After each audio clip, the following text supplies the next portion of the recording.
নমস্কার। আজকে আমাদের আলোচনার বিষয় হলো চক্র।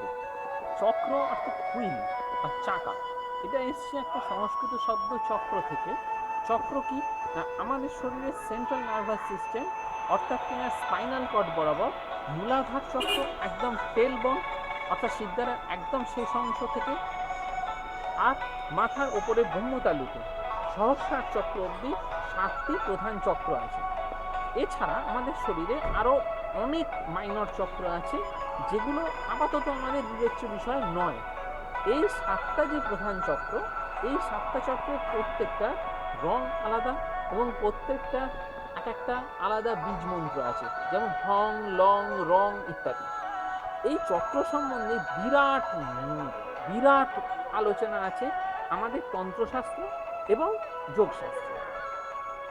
রেইকিতে এই তন্ত্র এবং যোগশাস্ত্রের যে চক্রের আইডিয়া, তার থেকে নিয়েই চক্র সিস্টেম তৈরি হয়েছে। কিন্তু তন্ত্র বা যোগশাস্ত্রে যেভাবে চক্র জাগরণের কথা বলা হয়েছে, রেইকির যে চক্র জাগরণ তার সঙ্গে কাছাকাছি হলো, সেই অর্থে কিন্তু তা নয়।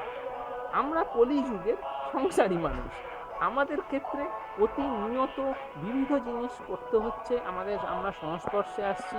তার ফলে দিনের পর দিন প্রতি মুহূর্তে আমাদের চক্রে ময়লা জমে বলতে পারেন।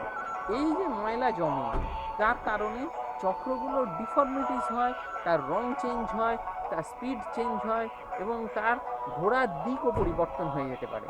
তার ফলে আমাদের শরীরে যাবতীয় সমস্যা, শরীর, মন এবং বিভিন্ন কাজে যাবতীয় সমস্যার সূত্রপাত কিন্তু ওই চক্রের ম্যালফাংশনিং থেকে। সেই যে চক্রগুলো ক্লিন করাটা হচ্ছে রেইকির প্রধান একটা কাজ।